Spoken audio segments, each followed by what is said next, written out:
Hola, bienvenida, bienvenide a Rifades. En este nuevo episodio vamos a estar platicando con Lilia Mendoza.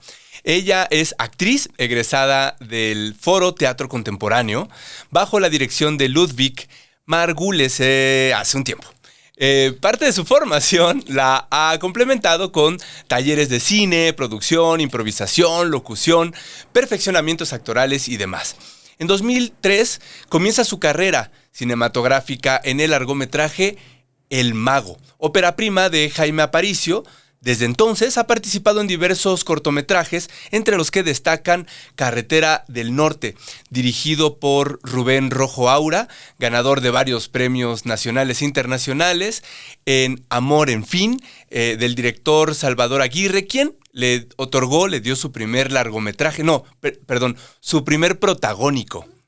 Y también actuó en El Vigilante de Diego Ross, trabajando allí con él y recolectando varios premios nacionales e internacionales, incluidos el Ariel a Mejor Ópera Prima, nada más.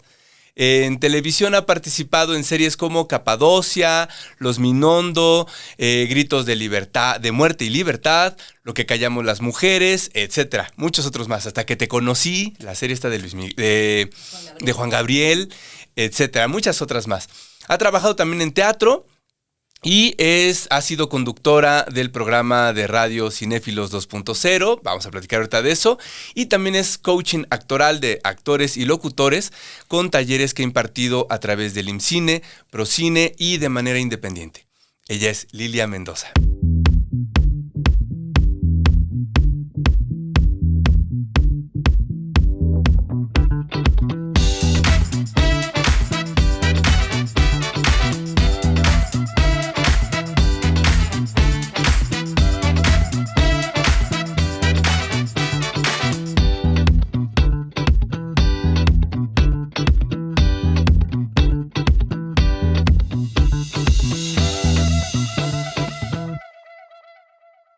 Bienvenida. Muchísimas gracias. Oye, muchas gracias por la presentación. Te Gracias echaste toda mi semblanza. Sí, bueno, gracias. fue difícil ahí como resumirla brevemente, ¿no? Sí, pues es que generalmente luego dicen 5 renglones y en 5 renglones uno que pone, ¿no? O sea, no cabe la vida. No cabe la vida. Y sobre todo con una trayectoria de algunos años. No digo cuántos, porque si no se encuentras cuántos años tengo. Sí. Tuve ahí que evitar algunos datos, pero son poco importantes. Muchas gracias por invitarme. Muchísimas gracias. Gracias a ti por estar acá.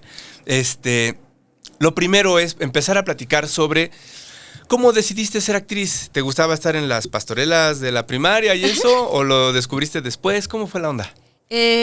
Mira, ya lo he platicado en otras entrevistas porque es algo que a mí me gusta mucho hablarlo. Mi papá, que en realidad era contador, ya falleció. Venimos de familia de contadores, en realidad. Okay. Pero él era muy cinéfilo de corazón. Desde niño se iba a las funciones de cine que había como en su comunidad, junto con su hermano, que también ya falleció, también contador. Ajá. Y él empezó a tener este gusto por el cine mexicano. Okay. Por lo tanto, cuando yo nazco, pues él siempre fue cinéfilo, ¿no? Ajá. Y a mí me empezó a mostrar películas del cine mexicano desde muy chiquita. Uh-huh. Quizá unas no tan aptas para mi edad. ¿Así? ¿Cómo qué? El Castillo de la Pureza la vi a los 7 años. No, pues. Entonces, de ahí viene mi inspiración, justamente porque a los 7 años yo estaba viendo Ripstein, a Diana Bracho en el Castillo de la Pureza, en una escena tremenda que ya cuando la ves ya de más grande dices, ¿qué está pasando aquí en esta película, no? Sí. Efectivamente. Entonces, mi inspiración vino de ahí, ¿no? De que yo, aunque tenía una corta edad, que a los 7 años no entendía que eso era la actuación, pero sí me gustaba mucho el cine y cuando vi esa película en particular, a mí me gustó mucho lo que pasaba, ¿no? O sea, yo decía, yo quiero hacer lo que esa mujer hace. No entendía qué era actuación, no entendía a qué se refería, pero sin embargo, lo que emocionalmente me provocaba, eso era lo que yo quería que a alguien le pasara igual, ¿no? Que yo provocara eso. Entonces, desde muy chiquita, justo a raíz de ese amor por el cine, empecé a pedir a mis papás que me inscribieran a talleres de teatro. Okay. Y me inscribieron en la Casa de Cultura a los 7 años. Mi primer curso de teatro fue a esa edad. En la primaria siempre estuve relacionada con cosas de que si el coro, que si la escolta, que si no sé qué. Secundaria igual. Llego a prepa igual, talleres de teatro. Mi primer acercamiento con la televisión fue justamente en la primaria porque como pertenecía yo al coro de la escuela, mi coro del colegio en el que estaba, siempre ganábamos primer lugar a nivel estatal. Estaba en el Estado de México. ¿Te refieres a los concursos del himno nacional? Sí, efectivamente. Ajá. Himno nacional e himno del Estado de México. Ah, sí, cierto, es que... Ajá, porque nosotros tenemos los dos. Sí, la hermana república del Estado de México. Entonces, mi colegio siempre ganaba el primer lugar. Porque yo creo que un plus que dábamos era que cargábamos con el piano para todas partes. Mientras todos los profesores ponían su play en la grabadora y estaban con su... ya sabes, su varita, mi profesor no. Nosotros cargábamos con el piano y él tocaba el piano en vivo y nuestro coro, pues. Y eso yo creo que hacía que siempre ganáramos, por años. ¿Qué tesitura tenías? Yo era mezzo. Yo era mezzo. Creo que sigo siendo todavía, ya no sé, hace mucho que no canto. Y entonces por eso nos invitaron al canal de TV Mexiquense. A presentarnos con el coro del colegio, ¿no? Y la primera vez que yo hice un set fue en TV Mexiquense con el coro y para mí llegar a un foro de televisión fue impactante y de ahí dije, yo de aquí soy. Ajá. Seguía yo viendo el cine, evidentemente, seguía yo viendo películas que mi papá me ponía, de todo, Ripstein, Fons, todo, ¿no? Y fue cuando decido en la preparatoria qué carrera voy a estudiar. Y creo que a mi papá no le sorprendió que yo le dijera que quería ser actriz. Y no contadora como mi mamá hubiera querido. O sea, ¿también tu mamá es contadora? Sí, también. Los dos ya fallecieron y yo creo que les hubiera encantado que se hubiera por esa línea, pero yo creo que porque mi papá siempre le gustó el cine, pues no le sorprendió. Bueno, unos cuentan números, otros cuentan historias, o sea. Exacto. Y me acuerdo que solo me hizo una pregunta muy clara y me dijo, ¿estás segura? Le digo, sí. Dice, bueno, pues ponte a buscar escuelas, porque si lo vas a estudiar bien, ¿no? Y yo vivía hasta el Estado de México, yo no tenía acercamiento con nada de escuelas, ni mucho menos. Sí veníamos al teatro, hacíamos unas excursiones largas cuando veníamos al Helénico, a Ciudad Universitaria, pero no era tan seguido, justo por lo mismo. ¿En qué parte del estado vivías? En Cuautitlán Izcalli. Ah, ya, conozco muy bien por allá. Para quien no vive acá en México, o en los alrededores del DF y la zona metropolitana, Cuautitlán es parte, toda esta parte norte de la Ciudad de México, pues ya es como una zona conurbada. En realidad es que es parte, digamos, de la misma ciudad, aunque sí pertenece al Estado de México, por la relación que hay de personas que van a trabajar, que viven de un lado y de otro. Sin embargo, y creo que eso sí es importante, y ahorita que estamos hablando de esas cosas así como más de detalle, la Ciudad de México en la parte central sí concentra buena parte de la oferta cultural, educativa, y toda esa parte del Estado de México, me refiero a Cuautitlán, de Naucalpan para allá, pues no quiero decir, tal vez casi desértica, ¿no? Sí, realmente. En términos de difusión artística. El único teatro que en ese entonces existía era el Teatro de las Torres de Satélite. Y era lo más cercano, ¿no? Y ya después, con unos años, abrieron uno que se llama el San Benito, que justo está en la colonia donde vivo. Pero muy poco se asiste a esos lugares. Pertenece a un colegio de monjes, colegio, no me acuerdo de qué, si de jesuitas, no recuerdo. Son mis vecinos hace años y nunca he sabido. Y pertenece a esas instalaciones, pero lo abrieron años después. Realmente que uno tuviera acercamiento en la cuestión cultural, cinematográfica, teatral, era moverte hasta la ciudad, irte al Centro Cultural del Bosque, irte al Helénico o hasta CU. Y para nosotros eran unas excursiones de mínimo 2 horas, Hay que planearla. Exacto, ¿no? hay que planearla. Tenemos que ir un domingo, hay que planear la salida, ¿no? Sí, y es interesante porque pasa lo mismo con gente que quería estudiar música y que entonces su única opción era el conservatorio, por ejemplo. Porque venir a Coyoacán, por ejemplo, pues es impensable, o a CU, para estar viniendo diario desde Cuautitlán, ¿no? Son 2 horas y media de ida, otras 2 y media de vuelta, etcétera. Yo me lo eché 5 años, imagínate. A ver, ¿cómo estuvo eso? Pues es que justo cuando me pongo a buscar escuela, pues realmente las únicas opciones son en la Ciudad de México. Y en ese entonces, lo único con lo que di fue con el Andrés Soler, que era de la ANDA, y mi papá me dijo, pues vamos a conocerla. Entonces estaba en la Narvarte. Entonces ahí empecé mi propedéutico. En cuanto yo salí de la prepa, me fui luego, un viernes terminé, el lunes yo ya estaba en el propedéutico de la escuela, y ahí me eché primero 2 años. Ya luego, conforme ya me fui familiarizando con la Ciudad de México, me di cuenta que no era el tipo de teatro o actuación que yo quería trabajar. ¿Qué tipo era? Ajá. Pues es que empecé a conocer ya las obras de Margules, de Tavira, y todo este tipo de trabajo actoral, en donde entonces el de la ANDA no llenaba mis expectativas. Ellos estaban más enfocados a la cuestión de la televisión, del teatro comercial, la comedia musical, que de hecho casi no me gusta. Y dije, pues es que esto no es lo mío, ¿no? Conforme fui yendo a montajes, que en la misma escuela me llamaban a que los viera, o que yo misma ya buscaba verlos, pues fue cuando dije, no es por aquí. Híjole. Y un amigo mío que estaba en mi generación, él decidió cambiarse a la escuela de Margules a mitad de curso. Okay. Y fue como yo me acerqué más a esa escuela y dije, es que esto es lo que yo estoy buscando. A nivel actoral, a nivel emocional, creo que por aquí es. Y fue una decisión muy difícil para mí, que en mi último 3er año yo no lo concluyera en el Andrés Soler, porque fui a empezar de cero al foro de Margules y empecé otra vez. Entonces, por eso estuve 2 años en una escuela y toda la carrera en la otra. Oye, o sea, puedo entender la diferencia de género como de estos teatros como espectador. Yo veo una producción de estas tipo Televisa, pero en teatro, y bueno, puedo entender más o menos cuál es el tipo de diálogos, de tramas, de temas que van a tratar, y este otro teatro, no sé, le llamaría universitario, experimental, no sé cómo llamarle, pero en términos de preparación, ¿qué cambia? O sea, ¿cómo se prepara un actor? ¿Cambia la memoria, el trabajo de cuerpo? ¿Qué onda? Fíjate que algo de las cosas que yo notaba de diferencia, porque al final del día, al tener ambas escuelas y ambas educación, sí noté esas diferencias, ¿no? Lo principal era el analizar los textos. La manera que abordábamos, mientras en una escuela trabajamos 1 año sobre teatro griego, en la otra nos íbamos sobre la pieza de Ibsen, Chekhov y todo este tipo de dramaturgos, ¿no? O sea, más contemporáneo. Mucho más contemporáneo. No está relacionado con el tema. Efectivamente, mucho más contemporáneo, y sobre todo porque la cuestión actoral, algo que tenía Margules como característica era que trabajaba mucho con el interior, muchísimo con la emoción.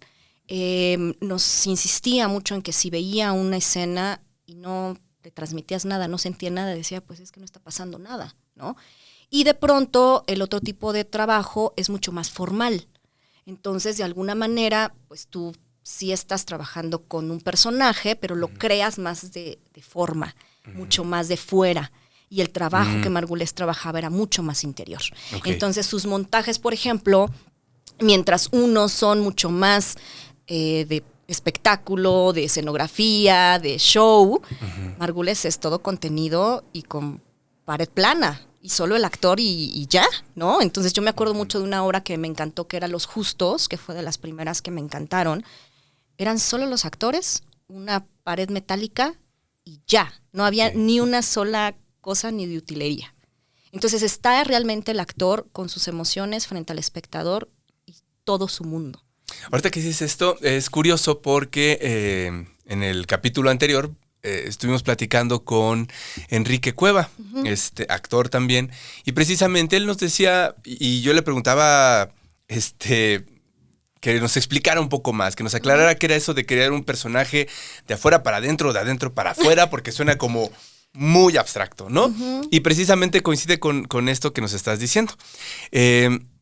Y ahora me resulta interesante mostrar un poquito este asunto de cómo se ve el teatro.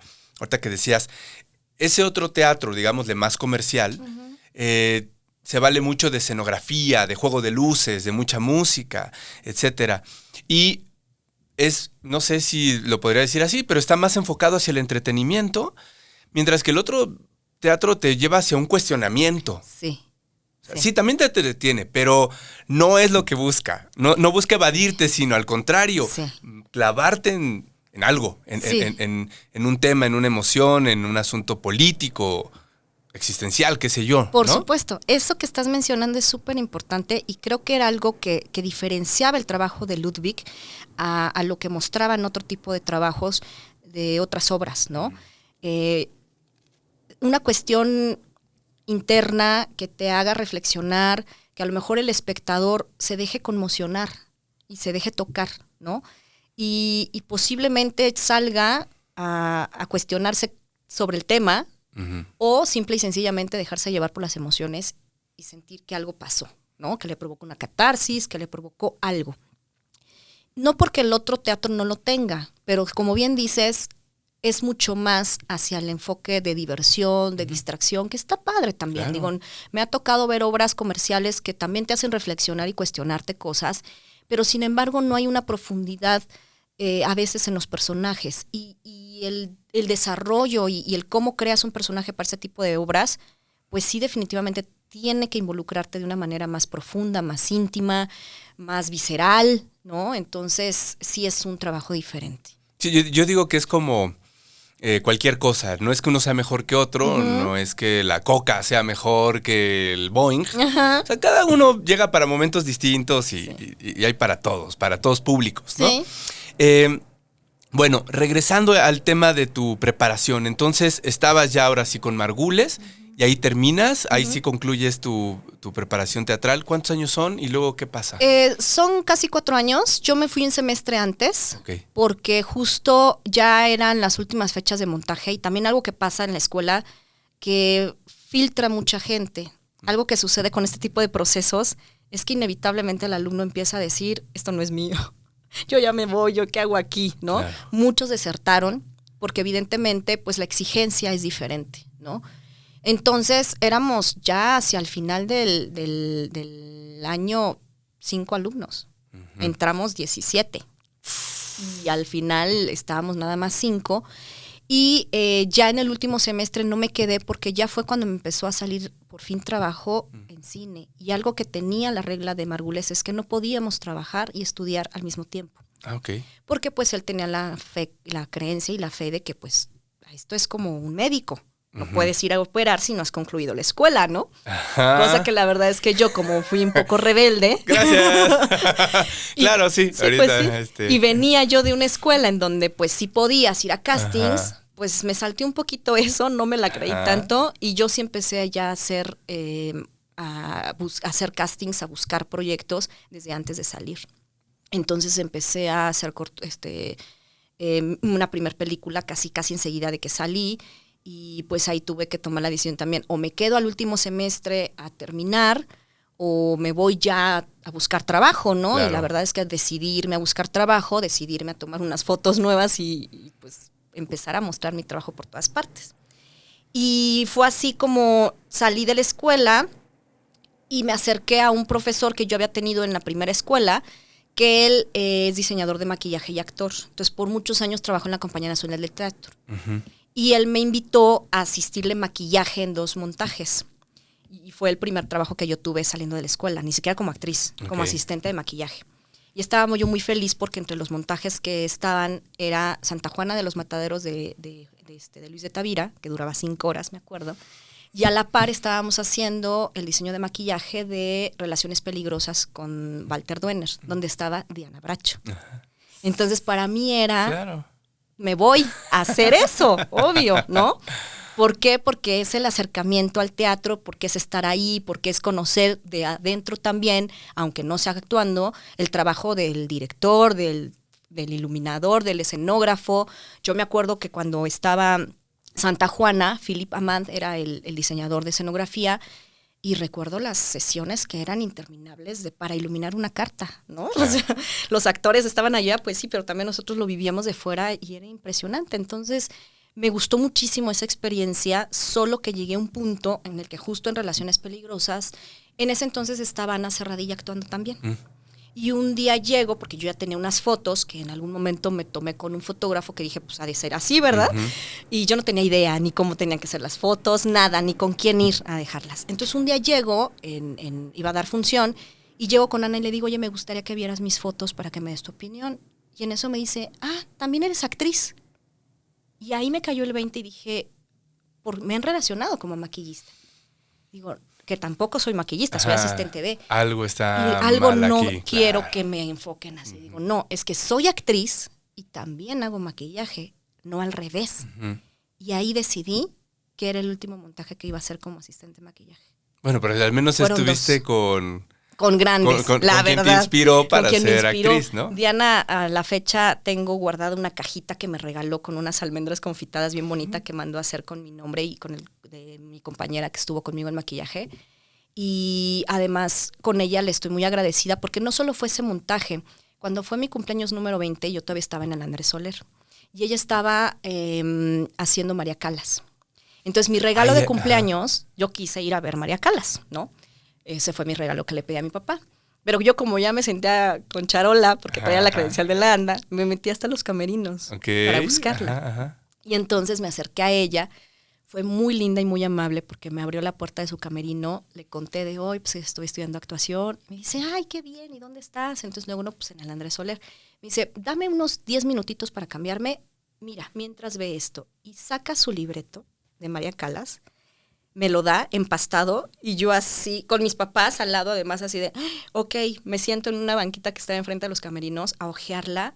Para mí fue tan bonito que me mostrara esa parte de su trabajo. Claro, sus apuntes, sus notas de empastado, subrayados, notas de periódicos sobre María Callas, sus notas.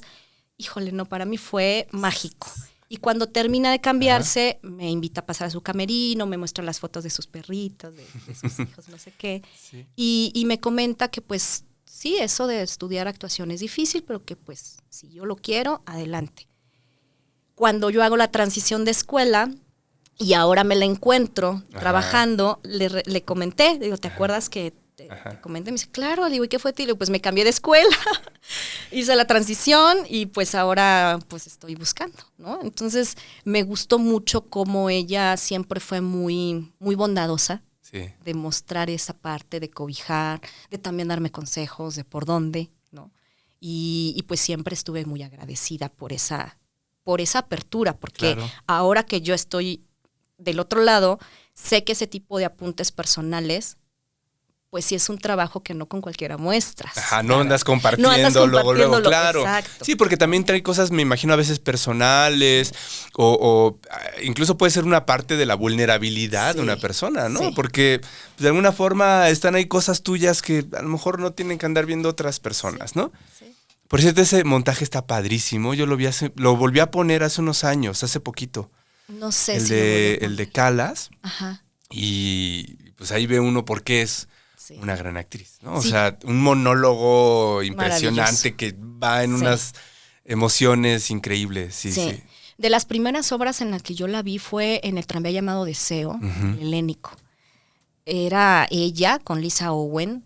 Y era una cosa impresionante, ¿no? Ay, Lisa Owen, yo siempre estuve enamorado de ella de chavito. ¿Sí? No, es que esa parte es guapísima y súper buena actriz, justo. Entonces, pues seguí de cerca su carrera y ya cuando me tocó conocerla, pues para mí fue maravilloso que diera esa apertura, ¿no? Claro. Y esa bondad. Y entonces, en ese momento, precisamente con ella, decides romper con este asunto del maquillaje y decir, ahora sí me voy a presentar solo como actriz. Me voy a enfocar. Fíjate que a mi maestro le agradezco mucho porque justo terminando esos 2 montajes vinieron otros, evidentemente, que nos decía, pues ya vamos a trabajar en esto. Y me dio mucho pues sentimiento decirle gracias, pero no. Porque me dice, ¿pero cómo? ¿Por qué? ¿No? O sea, si ahorita en lo que te sale algo, y le digo, es que justo no me va a salir si yo no me presento como actriz. Entonces, si me siguen enfocando como asistente de maquillaje, pues difícilmente me van a voltear a ver como actriz y prefiero ahorita decir que no. Yo necesito el trabajo, lo sé, necesito el dinero, lo sé, pero creo que mejor me voy a enfocar. Y me valoró mucho eso, me dijo, claro que sí, eso, hazlo. Y entonces Ana, bien linda también, Ana Serradilla, me dio un listado de los directores de casting. Y fue gracias a esa lista que ella me proporcionó que yo empecé a repartir mis fotos con Isabel Cortázar, con Manuel Tell, con Becker, con todos los directores de casting que había. Y de ahí fue que por primera vez me llamaron a hacer mi primer casting para cine cuando yo todavía no había hecho ni siquiera un cortometraje. Isabel Cortázar fue la primera que creyó en mí. Y fue como llegué a mi primer proyecto cinematográfico, pisando un set, sin haber pisado nunca, ni siquiera te digo para un corto, nunca, ni un ejercicio. Yo solo había tenido clases con Leticia Guijara, con justamente Walter Duener, con Roberto Sosa, pero solo talleres de cine, más nunca había estado ejecutando en un set, en un foro ya en forma. Hasta que me enfrenté a ese primer casting que hice, el primero que hago para cine, el primero que me quedo, y pues ahí fue donde empecé con el cine y dije, pues es que siempre me gustó el cine. Yo realmente creo que estudié la base actoral teatral porque es lo sólido que tienes para hacer cine. ¿Y por qué no hay una carrera de actriz cinematográfica? O sea, no. Tal cual. Huevo tiene que ser teatro y luego ya saltas a donde quieras, tus ¿no? bases, efectivamente. Tus bases tienen que ser teatrales para después enfocarte. Después hubo ha habido intentos, obviamente, talleres y demás. Luis Felipe Tovar abrió el set. De hecho, estuve ahí de sus primeras generaciones, estuve ahí también, porque el trabajo con la cámara es otro, ¿no? A mí la verdad es que lo que me enriqueció mucho fueron los talleres de Leticia, de Roberto. Jamás se me va a olvidar que hablábamos de continuidad, que hablábamos de escenas donde tenías que, una escena que nos puso era así de, a ver, aquí en el escritorio hacemos estas cosas, aquí hay estos movimientos, repítelo y repítelo y repítelo, y tenías que tener conciencia de tu continuidad ante la cámara. Me dice, porque a la hora de editar tiene que ser igual. O sea, si vas a repetir la toma 3 veces, la general, luego la de protección, luego con la otra cámara del otro lado, porque para cine es una sola cámara, tiene que ser igual. No puedes de pronto decir, ay, el vaso estaba aquí y ahora estaba acá. Pues no, dice el editor, te va a cortar. Ya Dios, tu única oportunidad de 2 segundos de tu personaje, ¿no? Claro, y la memoria del cuerpo, en dónde tenías la mano, hacia dónde te volteaste. Sí. Ahí con él empecé a tener esa conciencia y la verdad es que se lo agradezco mucho. ¿Te refieres a Roberto Sosa? Porque... Saludos, Roberto. Sí, porque la verdad es que hasta que lo ejecuté fue cuando empecé a entender todo lo que nos decía. Y me queda claro que el trabajo que con Margules fui trabajando sobre este trabajo interno también me fue ayudando a que los personajes en cine sean mucho más contenidos. Eso te iba a preguntar. En cine, ¿tienes ese chance también de construir el personaje, de analizar el texto y demás? Pues mira, realmente depende de tu personaje.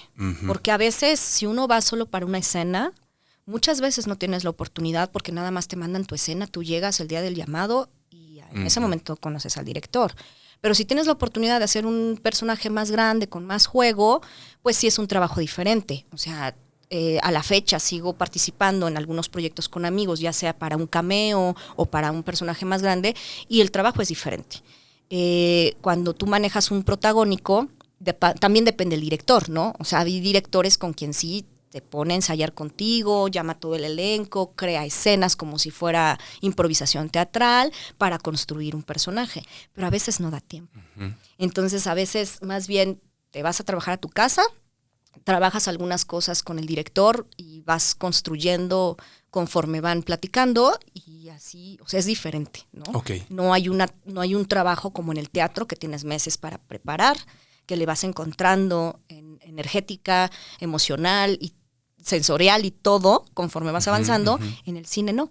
En el cine sí tienes que tener muy claro en qué escena estás y después el día del llamado cuál vas a trabajar, porque a veces te toca empezar con una muy dramática en donde después te brincas a la felicidad y entonces tienes que tener muy claro en qué sigue. Y luego se van a unir en algún otro punto y no quedan juntas, pero tú las grabaste juntas el mismo día. Claro, ese tipo de cosas que no sabe la gente que no se dedica a esto. El trabajo del editor, que es el final, pues al final no está en tus manos. Claro. Pero sí tienes que tener claro qué pasa con tus emociones, porque al final el personaje sí es el mismo.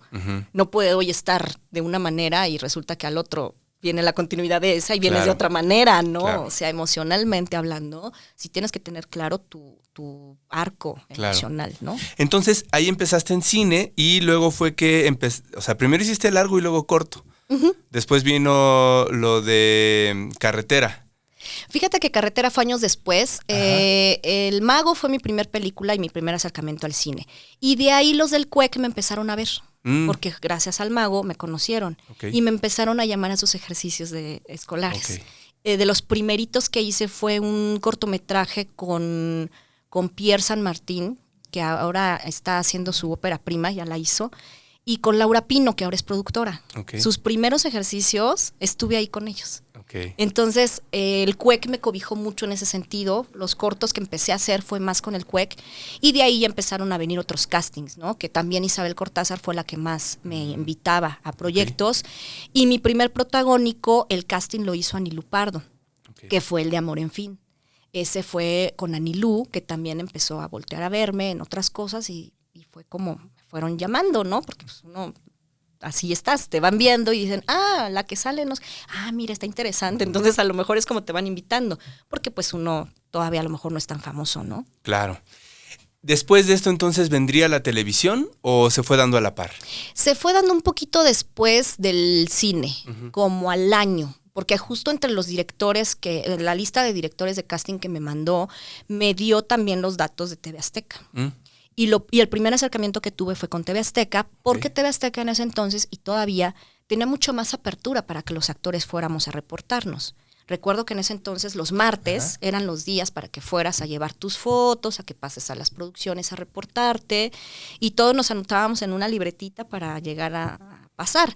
Cuando en Televisa estaba mucho más limitado, porque si no tenías un acceso aprobado por la ANDA o por alguien de producción, no podías entrar. Okay. Entonces, mi primer acercamiento fue con Azteca, y el primer proyecto al que me invitaron, ya sin casting, porque ahí no, solo hacen casting como para mayores protagónicos, ¿no? Sí. Ya una novela y estas cosas. O sea, perdóname, tú llegabas en ese tiempo, te anotabas, decías tu nombre, tu foto y bye. Y a ver para qué te iban a querer en algún momento. Pasabas con los directores de casting, que eran de unitarios o de novelas, y decías, aquí estoy, presente, yo soy. Y decían, sí, déjanos tus fotos y ya. Y entonces los jefes de reparto para novelas sí hacían casting. Me tocó un casting, no me acuerdo para qué proyecto era, con María Antonia Yáñez, que en ese entonces era la directora de general de casting de TV Azteca, para conocernos. Nos mandaba un monólogo para irnos preparando y a ver en qué nos podían proponer. Pero mi primer proyecto al que me invitaron fue un unitario, que en ese entonces era una serie que se llamaba SPP, Sin Permiso de Tus Padres. Okay. Eran pues estos unitarios como lo que sigue siendo Lo que callamos, bueno, que ya no está ahorita, y eran diferentes historias. Y entonces a mí me hablaron de, oye, hay un personaje para ti, obviamente chiquitito, porque era mi primer participación en tele. Yo tenía una escena, ¿no? Entonces, pues, te invitamos. Yo, perfecto. Entonces me mandan la escena y yo solo tengo la escena, no tengo el guión completo del capítulo. Okay. Yo solo voy con mi escena y cuando me llega el llamado, veo por fin con quién me va a tocar, ¿no? Y yo no sabía. Y mi primera escena que tengo en televisión es con Humberto Busto. Años después trabajamos, ¿no? Él hacía un personaje dentro de la historia, era el protagónico, obviamente él ya protagonizaba, y su personaje en la historia se iba a vestir de mujer para que engañara a los papás de la novia porque no querían que tuviera una relación. Entonces me acuerdo perfecto que mi escena era en el baño de mujeres, que una mujer, que era Humberto vestido de mujer, me coqueteaba. Okay. Y entonces yo frente al espejo así de, o sea, ¿cómo, no? Y creo que tenía una frase, no me acuerdo qué decía, y ya, era todo. Así fue como entré a la televisión. Okay. Y de ahí, bueno, pues ya me empezaron a llamar para más unitarios. Entre esos fue como empecé ya en Lo que callamos las mujeres. Y de ahí me quedé como 10 años, 12, no sé cuántos estuve en Azteca con Lo que callamos las mujeres. Es que sí tienen 1000 temporadas, ¿no? Sí. O sea, ¿cómo se divide? ¿Si es por temporadas o fue así corrido?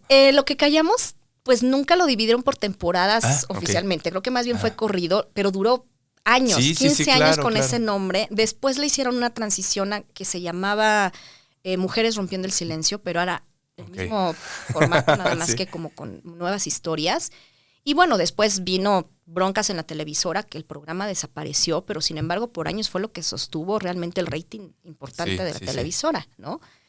Y pues al final del día fue lo que me fue dando proyección en televisión. Ok.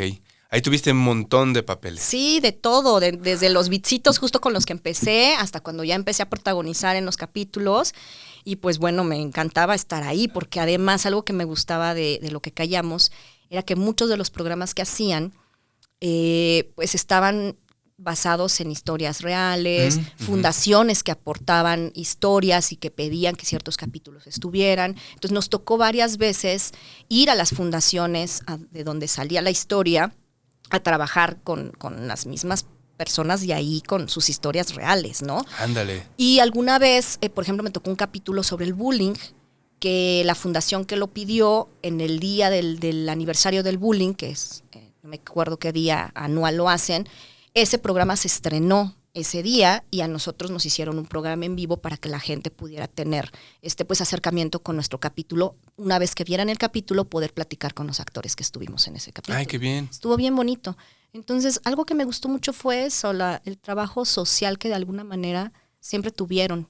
Y es que ese casi no se ve. O sea, cuando mis alumnos, la gente en general piensa en estos unitarios, que son programas que concluyen el mismo día y al otro día tienes otro episodio con otra historia, otros personajes. Pues se ve como un programa que va para la tarde, para un público de mujeres y nada más, pero no se ve este tipo de acciones que hay detrás. Sí. Que estaría padre también visibilizarlos, ¿no? Sí, porque al final del día, si bien se planteaba una historia dentro del programa, sí se planteaban alternativas y de hecho te compartían el teléfono de la fundación a la que te podías acercar y sé, porque estuve ahí, que muchas personas llegaron gracias al programa de Lo que Callamos a pedir ayuda a las fundaciones. Okay. Era su manera de por fin conocerlas y animarse a tomar acciones en sus casos, ¿no? Ok. De todo ese tiempo que estuviste en este programa, ¿cuál podrías decir que fue tu mayor aprendizaje? Pues principalmente esto del trabajo social, ¿no? Algo que, lo que te decía al principio, que yo quería que lo que yo hiciera me provocara emoción, como el personaje de Diana en el castillo me provocaba a mí me daba mucha satisfacción saber que los personajes que yo interpretaba o que mis colegas, mis amigas también interpretaban, algo le movía a alguien como espectador y lo ayudaba o a tomar decisiones o acercarse justo a una fundación para pedir ayuda o que les movía cosas. Entonces me llegó a pasar en varias ocasiones que de pronto la gente me ubicaba por Lo que Callamos y me decían, es que tu personaje que hiciste en tal cosa me hizo que yo tomara la decisión de dejar a mi marido, ¿no? Entonces, cuando alguna vez me pasó eso, fue así de, ahí entendí la importancia que tenía no solo el programa, sino lo que estábamos haciendo. Sí, la repercusión de tu trabajo. La repercusión del trabajo. Claro. No nada más es contar una historia, es creíble o no, un buen trabajo actoral o no, sino que la historia realmente que se muestra está generando un algo en el espectador o en alguien que se identifica y le está provocando tal vez una catarsis, tal vez una toma de decisiones, tal vez algo importante en su vida. Entonces, eso para mí era... Claro, claro. Dentro de tantos personajes que has estado haciendo, has vuelto al teatro, pero también te has dedicado a otro tipo de cosas como coaching de actores. ¿Cómo das ese paso? ¿Cómo sucede esa transición? ¿La continúas junto con tu carrera actoral en activo? ¿Cómo es el asunto? Fíjate que yo no lo había buscado, porque pues siempre he creído que el respeto a un profesor y dar clases pues es de trayectoria, de conocimientos y todo. Todo se dio porque un amigo locutor con quien tomé cursos de locución, después, ya con alumnos que él tuvo posteriores, necesitaba darles coaching actoral a sus locutores. Porque pues a la hora de hacer el personaje o crearlo, les costaba mucho, estaban muy enfocados a la tonalidad nada más y no a la emoción. Entonces fue el que me dijo, oye, yo no puedo dar en este taller, ¿crees que tú puedas darlo? Y ahí fue donde dije, ay, no lo sé. O sea, pasar de locutor a actor de doblaje. No necesariamente para actor de doblaje, sino para darle la emotividad, la interpretación, la cuestión que la voz requiere, ¿no? O sea, incluso a una locución comercial. Exactamente, okay. A una locución comercial, porque al final del día en la locución comercial, pues sí, manejas el tono vendedor, todo esto, ¿no? Pero al final, a la hora de leer un texto, pues a veces se escucha leído, ¿no? No hay ni siquiera un entendimiento del texto, porque pasa que nada más te da el texto, lo lees y ya.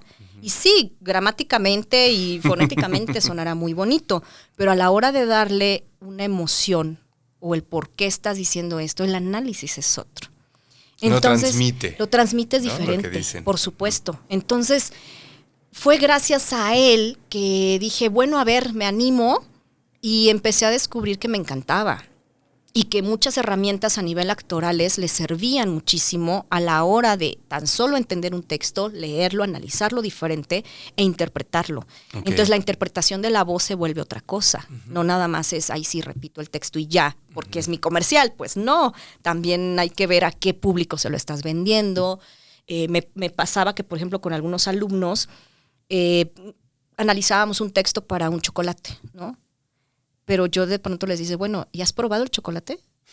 No, pues tienes que abrirlo. O sea, tienes que abrirlo, probarlo, porque no es lo mismo vender un chocolate que es para un público infantil, ¿puedo decir marcas? Sí. Bueno, claro. Carlos V, a tener un Ferrero Rocher. Es otro público completamente diferente. Por lo tanto, la voz del locutor va a ser completamente diferente. Y tienes que venderlo de otra manera. Ahí está Doña Lucha con Aurrera. La intención que le da y cómo lo vende no va a ser igual a como lo va a vender Liverpool. O sea, estoy pensando que una parte del trabajo de voz y de locución tiene que ver, y de la actuación, con la parte técnica. Es decir, el aparato fonador donde colocas la voz, los timbres, las notas, y más agudas, más graves, más rápido, más lento, etcétera.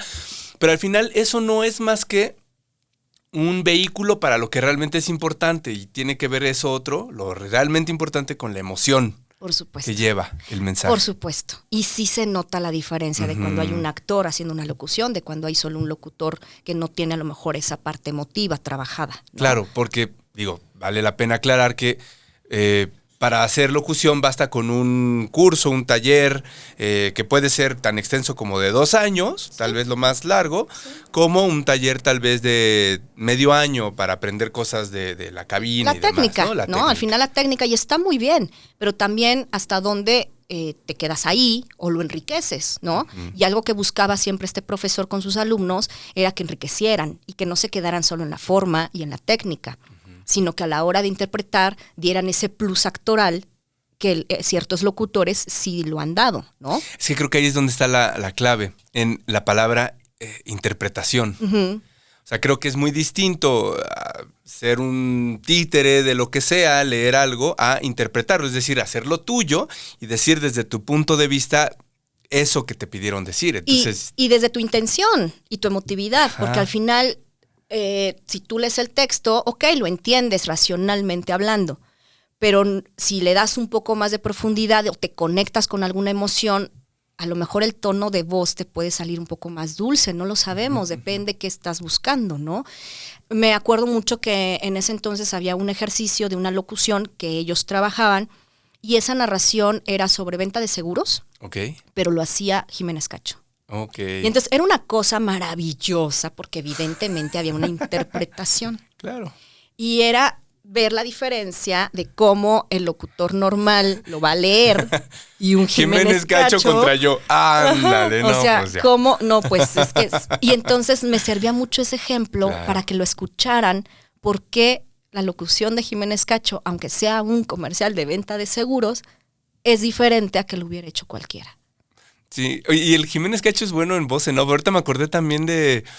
Y tu mamá también. Él es la voz en off, ¿no? De este narrador allí que va llevando. Sí. Es difícil. Sí. Porque uno pensaría, bueno, pues es una voz en off, la pudo grabar cualquiera.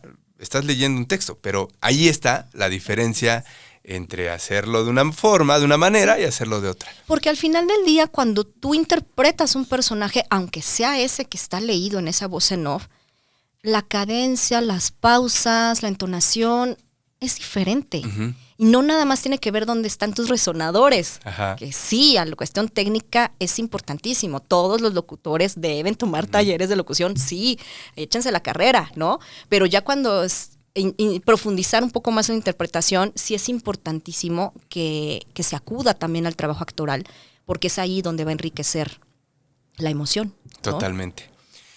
Así como estamos platicando hasta ahorita, Lilia, todo parece miel sobre hojuelas, todo parece algodoncitos bien bonitos, porque tu carrera ha ido así como suavecita, ha ido corriendo muy bien. No ha habido tropiezos, no ha habido momentos retadores en tu carrera? La carrera, como consecuencia, como cosas, no tanto, ¿no? Creo que más bien la cuestión personal es lo que hizo que yo diera una pausa en algún momento, ¿no? Okay. Justo cuando vengo de hacer mi primer protagónico, de Amor en Fin, yo venía así encarrilada de, no, bueno, de aquí ya, ¿qué más castings vienen, no? Y a lo mejor de aquí ya me empiezan a buscar. Eso fue en 2008. A los 6 meses de terminar de filmar la película, detectan a mi mamá con cáncer. Entonces fueron 2 años de lucha personal, familiar, y que inevitablemente a mí me hizo dar una pausa, porque aunque seguía yo haciendo castings, trabajaba las cosas como iban saliendo, pero yo estaba en mi casa dedicada a mi familia, a cómo era la salud de mi mamá. Cuando estrenó la película en 2010, ella muere a los 5 meses. Entonces fue todavía más fuerte para mí, porque me sentí como el tener que mis prioridades estaban en otro lado, ¿no? Y sí siento que a partir de eso fue como una pausa muy rara que inevitablemente di a la carrera. Porque, por ejemplo, a mí me empezaban a llegar posibles oportunidades para viajar y trabajar en otro país. Y evidentemente yo decía, no. Claro. Mi lugar está en mi casa. Claro. ¿No? Entonces eso fue pues un bache ahí que sentí en su momento, que lo había dado como en mi carrera, y después tuve que volver otra vez como a retomar, ¿no? Y volver otra vez a empezar de cero. Entonces para mí fue como eso, como volver a empezar de cero. Sentí que a lo mejor no estaba tan vigente, no me ubicaban, cositas así que al final me mantenían nada más, pero sin embargo yo sentí que volví a empezar de cero. Y pues bueno, también la partida de mi papá, que fue hace 3 años, por lo mismo, cáncer otra vez, ¿no? Yo venía justo de entrar a Televisa, porque durante muchos años, como estuve en Azteca, pues yo estaba vetada en Televisa, ¿verdad? O sea, ¿sí existe eso? Sí, ¿todavía? Sí existió. Ahorita ya no, afortunadamente, pero sí existía. Sí existía. No podíamos trabajar, ¿no? Y como yo fui así niña, unitario, lo que callamos, no, pues yo estaba en la lista negra. Okay. En 2019, justamente una directora de casting que estaba en Azteca, que al principio fue muchos años asistente de María Antonia Yáñez, justamente, ella se quedó años después como directora de casting y después hizo su productora independiente. Y ella fue la que me buscó porque estaban buscando un personaje en Televisa que no habían encontrado, que le surgía y que entraba ya, a los 2 días, ¿no? Entonces no me conocía nadie en Televisa, pues yo no he ido ahí porque no podía entrar. Entonces me piden mi demo, me piden mi material, todo, me eligen, me quedo. Y todo fue de, ok, ya, me desbloquearon en Televisa, ya por fin voy a hacer una novela, ¿no? Empecé con Usurpadora, yo estaba muy contenta de que por fin el desbloqueo en la televisora, ya sabes, el segundo aire, y a la semana de eso diagnostican ahora a mi papá con cáncer. Y para mí fue así de, no es cierto, o sea, ¿qué onda con el universo? ¿Otra vez? No puede ser, ¿no? Fueron 5 meses que se fue rapidísimo. Le agradezco mucho esa novela porque me dio la oportunidad de yo estar trabajando. Era un personaje que estaba pues, esporádicamente, ni siquiera en todos los capítulos, pero sí tenía juego en el 70% de la novela. Y eso me permitía ir a mis llamados, pero seguir yendo a atender a mi papá, hospital, mi casa, foro, hospital, foro, mi casa, así era, ¿no? Hasta que él fallece, yo termino de grabar en agosto, me parece, finales de julio, agosto. Él muere en octubre. Y pues se vino la pandemia en marzo. Y aquí estoy, después de 3 años de pandemia, ¿verdad? Bueno, casi 3, pero que para mí ha sido también una pausa drástica. Claro. Porque ha sido ahora el duelo diferente, mi orfandad diferente, porque ya es al 100%, y el volver a empezar de cero, así me vuelvo a sentir, ¿sabes? Me vuelvo a familiarizar, por dónde empiezo, a reconectar, claro. ¿No? Claro. Oye, dentro de estas pérdidas me imagino que algo te ha quedado, algo has aprendido, que te has llevado a lo profesional también. Sí. ¿Qué ha sido? Fíjate que justo acababa yo de hacer un casting donde me preguntaron sobre eso, porque estas emociones con las que yo trabajo, porque al final vengo de escuela marguliana, en donde hay que interiorizar, me sirvió muchísimo para enriquecerme a nivel emocional. O sea, yo trabajo mucho, siempre he creído que tenemos como una especie de biblioteca emocional. Mientras le tengamos orden, es como voy, qué emoción me toca para el personaje, ¿no? No creo que se deba, creo que es erróneo a veces, y si lo hacemos hay que saberlo dar la vuelta. Eso de recordar las vivencias y traerlas para el personaje, creo que es muy delicado, no se debería hacer. Es que es muy difícil, ¿no? Me imagino. Porque además puedes realmente quedarte ahí como emocionalmente tocado, ¿no? Entonces, pero sin embargo, sí creo que es importante que esa emoción que sí tenemos o que experimentamos, sí la podemos llevar a esa biblioteca para decir, yo ya sentí esto, ¿dónde físicamente lo registro? ¿No? ¿Cómo me sentí? ¿Dónde lo canalicé? ¿Dónde sentí el vacío? ¿No? Okay. Algo que me acuerdo cuando pasó lo de mi mamá, a diferencia del duelo de mi papá, era que yo me sentía físicamente y emocionalmente como levitando por meses. Sentía yo que no pisaba, me sentía yo como flotando todo el tiempo.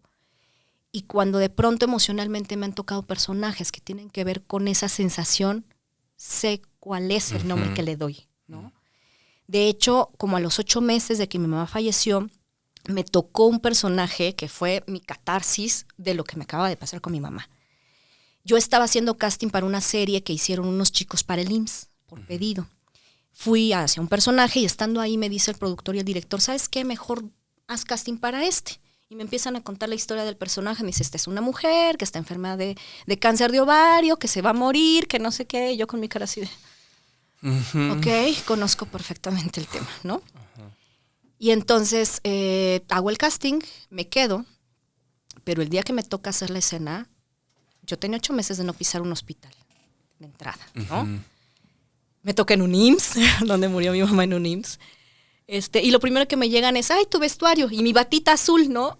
Para mí las fue... memorias, luego, pero inmediato, sí, no es algo que puedas evitar, te llega, ¿no? Entonces ya tenía yo claro el personaje, claro el guión de cómo lo íbamos a hacer, pero sin embargo no es lo mismo estar ahí, ¿no? Entonces había una escena en particular donde mi personaje está muy mal, a punto de morirse, llorando en la cama, en la camilla, diciéndole a la doctora de que por favor no me deje morir, ¿no? Y para mí fue súper fuerte porque además yo soy idéntica a mi mamá. O sea, quienes han visto las fotos de cuando ella era joven y las mías somos gotas de agua. Y la voz además es igualita. Siempre nos confundían por teléfono o algo. Entonces, algo pasó que yo no sé cómo explicarlo, como si hubiera tenido yo un desdoblamiento, que mientras yo, Lili, actriz, estoy en escena ensayando, una parte de mí estaba como por fuera viendo a mi mamá. Entonces fue... Claro. Ensayamos solo una vez para marcar lo que iba a pasar. Ahí fue cuando me di cuenta de esto que me estaba pasando y solo le pedí al director, dame 5 minutos, justamente para no mezclar este tipo de cosas. Sí, emocionalmente dar lo que necesita el personaje, porque ya lo conocí, porque lo viví, pero no quedarme y engancharme con lo que estaba yo pasando, ¿no? Entonces, respiré, me mentalicé, hice toda mi cuestión de trabajo que durante años me educaron para desprender, para saber dónde estás en el aquí y ahora. No es tu viaje, ¿no? Estás aquí. Lo hicimos 2 veces, la primera y la protección, y bueno, salió súper bonito, pero sí fue para mí fuertísimo. Yo recuerdo que en ese entonces estaba yo en Capadocia con Itatí, en las mismas fechas, y a los 2 días que me tocó grabación con ella, le conté de esto que me acababa de pasar, y me dice, es que fue tu catarsis, lo que no habías asimilado de lo de tu mamá, ¿no? Entonces fue muy padre vivir eso, pero fue fuerte, porque pues cómo aprendes a dividir cuál es lo personal y lo que vas a dar al personaje. Como una terapia así en chinga y súper confrontativa. Sí.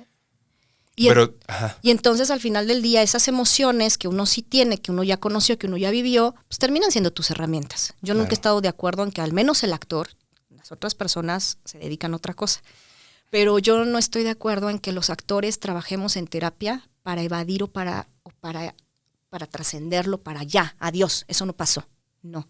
Yo siempre he creído que el actor en lugar de evadir o decir, ya, eso ya pasó, adiós, a borrón y cuenta nueva, no, al contrario. ¿Dónde lo pongo? Porque tarde o temprano me puede servir para crear un personaje. O sea que incluso el trabajo actoral puede servirte como terapia, por supuesto, como procesamiento, como entendimiento de una situación para transitar a otro estado. Por supuesto, entendimiento, emoción, catarsis, todo eso. Años después tuvimos una obra de teatro que nos escribieron especialmente a una amiga, a Gabriela Barajas, que le mando un saludo, y a mí, que se llamó Telegramas. Y esa obra queríamos hablar de hermanas, porque ella y yo nos parecemos mucho, siempre nos toca competir en los mismos castings, ¿no? Y de pronto dijeron, bueno, el dramaturgo, Daniel de la O, nos dijo, ¿de qué quieren hablar? Y venía este tema de la muerte de mi mamá, de cómo, pues, había sido una cuestión también familiar un poco distante, no sé qué. Entonces fuimos enriqueciendo la obra, tanto de lo de Gabriela, porque acababa de estar embarazada, entonces se sumó eso a la obra. A mí me sirvió muchísimo también el entendimiento desde otra perspectiva de estas hermanas. En la obra muere la mamá y la que se queda, que es el personaje de ella, siempre reclama que nunca estuvo la otra porque ella se fue a hacer su vida y ella estuvo ahí y nunca se separó, ¿no? Y ahora viene a buscar la herencia, que es un collarcito. Pero cada una tiene sus dolores, sus tristezas, claro, y todo asimilado de diferente manera. Y esa obra me sirvió muchísimo también para el entendimiento emocional de mi vida familiar personal, ¿no? Entonces sí creo que de alguna manera esa elección personal también, hasta donde le das a un personaje o le pones o le quitas de tu trabajo de vida, ¿no? De las vivencias. Algo que a mí me ha pasado mucho, que con personajes, a mí por mi perfil me han dado durante años muchas chavitas, ¿no? 17, ahorita ya subí por fin a los 20, 25. Pero justo me ha ayudado la experiencia personal que tengo de vida. Que si tú haces un personaje crudo, fuerte, de una chavita de 20, posiblemente una chavita de 20 reales no los pueda tener, ¿no? Como para aportarlos. Estaba pensando en eso que le llaman la madurez, que de alguna forma también podríamos decir se trata de experiencias que te han ido formando, forjando, y que muchas de esas experiencias tienen que ser difíciles, rudas, y que tal vez, afortunadamente, muchas personas no las tienen en sus primeros años de vida. Entonces, a veces terminas de comprender esos estados de ánimo bastante más tiempo después. Pensaba que algo parecido sucede a veces con la música. Me comentaban, por ejemplo, que tocar ciertas piezas a veces no depende de la habilidad técnica. A veces tienes la destreza para hacerlo, sin embargo no tienes las herramientas emocionales para decodificar lo que allí está encerrado y entonces transmitirle al público lo que esas notas musicales quieren decir y no las notas en sí mismas, ¿no? Eso que acabas de decir con ese comparativo de la música es exactamente lo que creo que pasa con el actor. Si tú no tienes esa conexión con esto emocional, ¿cómo transmites eso? Se queda en la forma, se queda en el por encimita. Técnicamente tocarás la pieza maravillosamente y dices, wow, está increíble. Pero si alguien se apasiona y se identifica y lo transmite diferente, dices, es espectacular. Ah, ya me di cuenta. Ajá, exactamente. Claro. Y creo que es ahí, como a mí me gusta trabajar, y que yo creo que por eso cuando estaba en la escuela no conectaba con la primera, porque yo sentía que en la primera era solo esa forma sin profundizar. Qué padre, que hasta después de un buen rato de plática podamos ir como conectando esos puntos que son difíciles de atender. Y para conectar otra cosa, ahora te invito a que tú hagas una pregunta al universo, a la vida, a lo que quieras, y que la hagas en voz alta. Ok. Y luego, pues echas acá unos dados a ver qué sale. ¿Te late? Ok. ¿Puede ser preguntas sobre lo que sea? Lo que quieras. Han preguntado sobre el pasaje, han preguntado sobre su carrera, sobre su matrimonio, sobre lo que tú quieras. Ok. Digo, aunque creo que la respuesta la tengo porque al final siento que no erraré la carrera y cada que vuelvo a empezar estoy en el lugar correcto, pero creo que sí quiero preguntar eso, que si a mi nivel profesional no solo como actriz, sino como conductora, que también ya estoy enfocándome otra vez y dándole fuerza a eso. A la locución también estoy retomándola. O sea, hay ya cosas que todavía no asimilaba como mías, ahora ya las estoy haciendo, pues sí estoy en el camino correcto. Ok, a ver. Venga, ¿quieres tirar unos dados? A ver como qué nada sale. más le hago así. Ajá, ¿ya? los pones aquí en la mesa y vemos, hacemos cuentas chinas ahí. Ok, a ver. Cuentas chinas, ¿verdad? Tenemos 2 y 2, 4 y 6, 10. Vamos a suponer que es la página 164. Ok. ¿Te gusta? 6 y 4. Y esto es la sección Pregúntale a...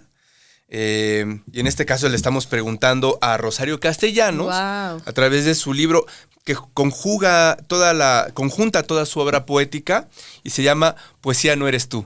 Está padre, ¿no? Porque bonito. siempre es como esa onda de poesía eres tú. No, aquí sí. dice no. Poesía a no ver. eres tú. Dice, voy a leer los 2 párrafos que están aquí al inicio. Mujer 1. Mujeres, ¿qué hacéis aquí? Plañendo como si la ciudad entera custodiara vuestro duelo. Mujer 2. ¿Os quedáis aquí, solas como torres, edificadas para contener un mísero puñado de cenizas, y afuera la ciudad alza sus brazos con ademán de náufrago y huye despavorida mientras el fuego muerde sus talones? Va de nuevo, va segunda toma. A ver si le entendemos un poquito más aquí a doña Chayo. Ajá, así el análisis de texto. Ajá. Mujer 1. Mujeres, ¿qué hacéis aquí? Plañendo como si la ciudad entera custodiara vuestro duelo. Mujer 2. Os quedáis aquí, solas como torres edificadas para contener un mísero puñado de cenizas, y afuera la ciudad alza sus brazos con ademán de náufrago y huye despavorida, mientras el fuego muerde sus talones. ¿Qué puedo interpretar? Interpretación de texto. Exacto. ¿Qué puedo interpretar? Que hay que salir. Que no hay que quedarse ahí, esperando. Sí. Sí, yo también entendí algo así, como que no hay que quedarse quieto como una torre. Porque hay un mundo afuera al que nada más es salir para que no te pise los talones y te quedes ahí esperando, ¿no? Ya, o sea, de lo que te digo, había yo estado ahí, guardado la conducción, guardada la locución, no me he animado a hacer mis demos porque digo, bueno, ya me necesito preparar más. No, así, o lo hago, ¿no? O sea, no me puedo quedar ahí esperando a que lleguen estas cosas, sobre todo en ámbitos que me gustan mucho y los disfruto. La conducción me encanta, la locución me encanta, y pues de alguna manera es nada más asimilarlo. Está bien, me asumo como tal. Va. Está buenísimo. Oye, Lilia, ¿qué sigue para ti? ¿Qué planes tienes? ¿En dónde te pueden encontrar? ¿Dónde te pueden rastrear? Etcétera. Pues mis redes sociales ahí ando. Subo de repente cosas, a veces ando muy desaparecida, pero ahí ando. ¿En dónde estás? Estoy ¿En en Instagram y Twitter. Estoy como @LiliaMendoza_ y en Facebook como Lilia Mendoza, ¿no? Fíjate que justo con esta pausa de la pandemia, independientemente de la cuestión actoral, que ha habido muy poco, retomé lo que mis papás hubieran querido que estudiara. La cuestión contable. Okay. El despacho de mis papás pues se quedó a la deriva. Entonces asumí la dirección del despacho de mis papás, y aunque yo no soy la contadora, porque lo aclaro, yo no estudié contabilidad, sí tengo al equipo profesional que lo hace. Tengo contadores, tengo gestores vehiculares y tengo un abogado ahí que se encarga de la cuestión legal.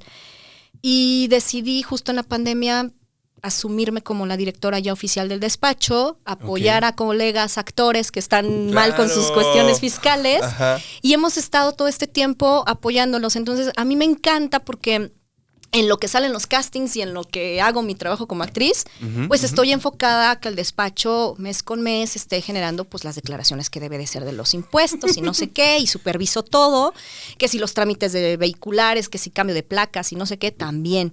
Entonces me enriquece mucho porque sin querer es algo que mi papá y mi mamá hubieran querido, claro, y ahora lo retomo.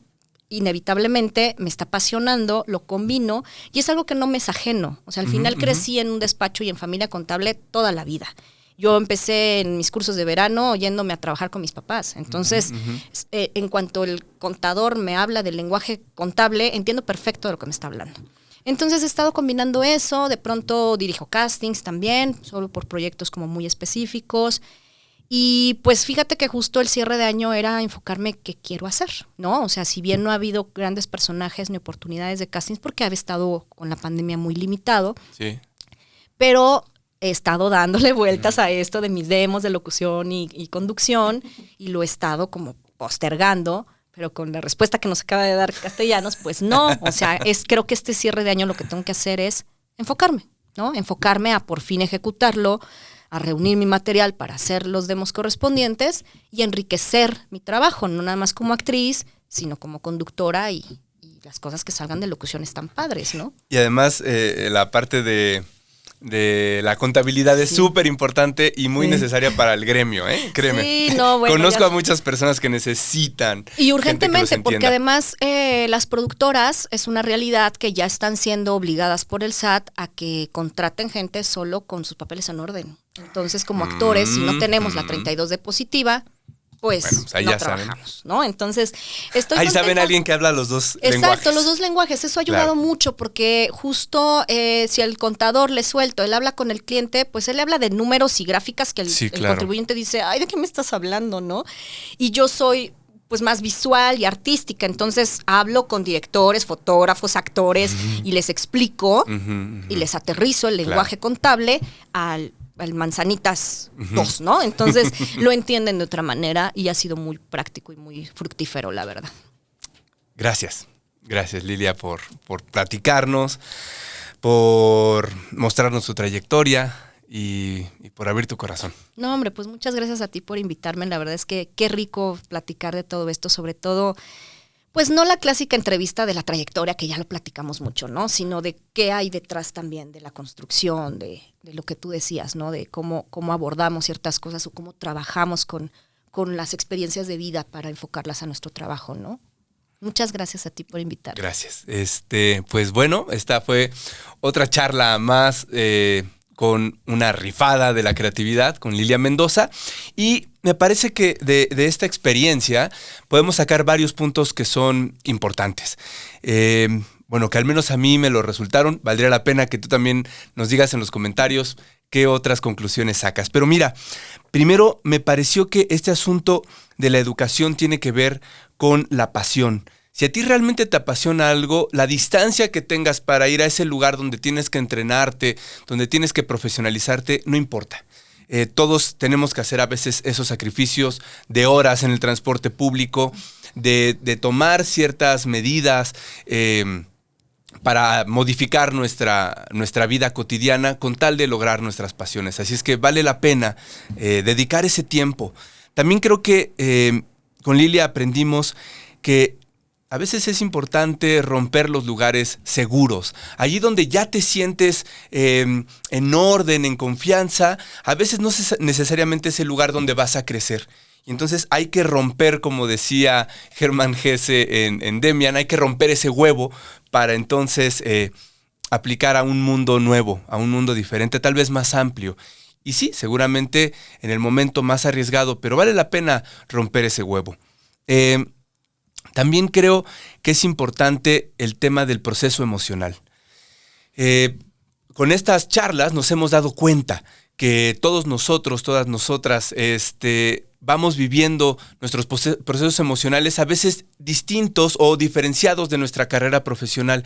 Y en la medida en la que lo integramos, es lo que nos hemos dado cuenta con esas charlas, podemos mejorar, enriquecer nuestra actuación profesional en el ámbito en el que te desarrolles y no distinguirlas, no diferenciarlas.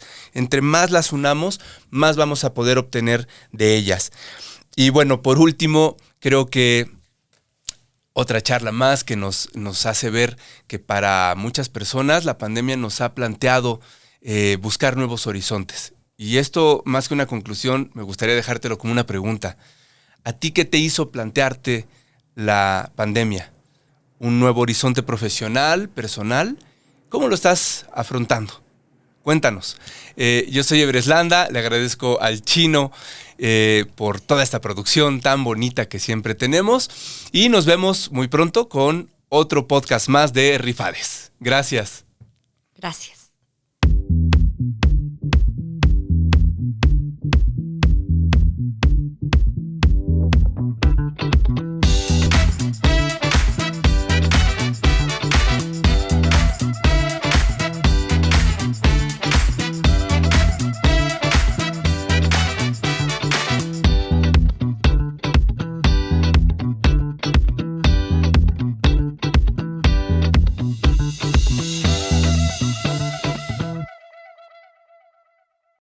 Casero Podcast se hace audio.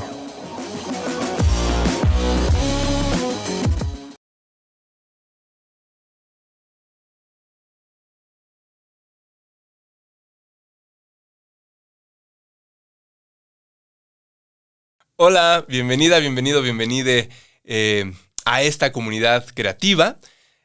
Vamos a estar hoy con un nuevo episodio de Rifades, en donde vamos a platicar con Lilia Mendoza. Ella es actriz egresada del Foro Teatro Contemporáneo bajo la dirección de Ludwig Margules en 2011. 2001. Va de nuevo, perdón. Ludwig. ¿Cómo? Ludwig, ok. A ver, permíteme tantito, déjale regreso. Sí, 2001. Sí. Ok, hace un tiempo. Okay. Mejor egresada y mejor me hagas porque van a hacer cuentas y números. 3, 2.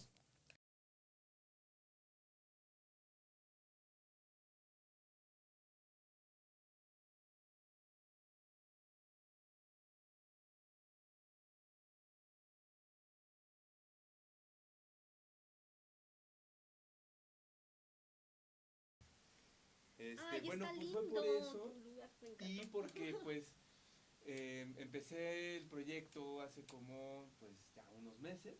Se lo conté aquí a Chino, somos cuates profes de Acatlán los dos. Qué padre. Nos damos clase ahí en comunicación. Le dije, mira, tengo ganas de hacer este proyecto. Y me dijo, pues lánzate acá, lo armamos. Y pues nos asociamos para estarlo haciendo. La idea es hablar sobre creatividad, sobre procesos creativos.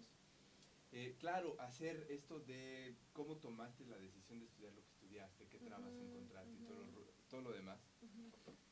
Pero algo que me interesa mucho es algo que no he visto en otros espacios, porque hay un montón de podcasts como estos. Y es observar la creación como de una forma más aterrizada. Ajá. O sea, yo me encuentro un montón de entrevistas.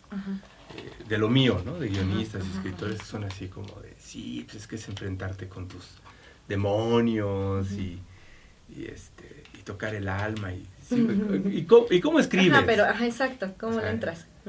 Y lo mismo me parece que pasa a veces con la carrera de actores, de actrices, pues porque mucho se basa como, pues, en los anecdotarios y cosas que han sucedido en rodajes y demás, lo cual es buenísimo.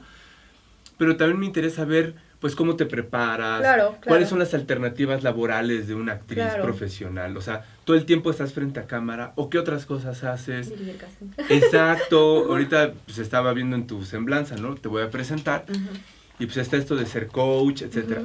¿Y dónde se hace eso de coach? Y etcétera, ¿no? Claro, O sea, lo que quiero es como dar un panorama mucho más realista de lo que tu profesión. Contamos. Perfecto, está buenísimo. Entonces, pues sí, la semana pasada estuvo otro actor, precisamente. ¿Quién estuvo? Enrique Cueva se llama. Él, también está haciendo mucha dirección de... Es uno gordito, barbón, y por supuesto que lo conozco. Dirigió casting muchos años y sigue dirigiendo casting. Sigue dirigiendo casting, claro que lo conozco. Sí, es mayor, ya como de 50 y tantos. Sí. Claro que lo conozco. Sí. Él actuó en un documental, en un corto que hice hace 1000 años con Roberto Sosa, que vi que estuviste con él tomando un curso o algo por el estilo. Hace 1000 años, fue de los primeros que tomé de cine, sí. Ahí con él. Estuvieron juntos en ese corto. Sí, qué padre. Entonces, bueno, un poco va a ser eso. Ok, va, perfecto. Más o menos la idea es platicar primero de tu historia y luego te voy a ir haciendo algunas preguntas ya más específicas. Va. Y hacia el final... te tengo allí azúcar, gracias. No sé si la ocupas. Súper, sí, mil gracias. Ahorita para el clima que tenemos, Amaneció Iban a helado. poner miel, pero dije, no va a ser que No, sea está buenísimo. alérgica o ya sabes que luego No, de yo pronto soy así súper como- dulcera, entonces para un tecito así le atinaron perfecto con mis 3 dosis. Va. Y y luego ya hacia el final te toca a ti hacer unas preguntas. Ok. Haces, bueno, una pregunta, se la Ajá. haces al universo. Tiras unos dados y del número que salga vemos qué página toca de ¡Ay, qué ¿no? bonito! Y a ver qué te dice Rosario Castellano sobre tu pregunta. Está increíble, qué bonito. Va, súper, me encanta la idea. Ay, me encantó tu estudio. Fíjate que yo tenía un programa de cinéfilos, lo estábamos haciendo en la Universidad de la Comunicación, en radio, pero luego lo empezamos a poner en el Facebook Live y nos fue mucho mejor porque pues no hay como que te vean, ¿no? Ah, ya. Pero luego lo mudamos a la Facultad de Cine y luego las instalaciones ya fueron muy complicadas porque no tuvieron las herramientas para tenerlo como radio, televisión. Ajá. Y luego vine a presentar la película del Vigilante y luego ya no tuve tiempo porque pues también como no tan fácil se consiguen patrocinadores para seguir manteniéndolo y es un programa semanal. Entonces, y nosotros lo hacíamos en vivo, cada miércoles. Entonces para mí llega un punto en el que dije, ay no, ya no puedo más. Pero cómo lo extraño, porque justo invitaba a mis amigos, directores, productores, claro. todo a hablar de su vida y todo. Entonces de pronto digo, ay, me quiero animar a retomar. A retomar. Y tu espacio está bien chido.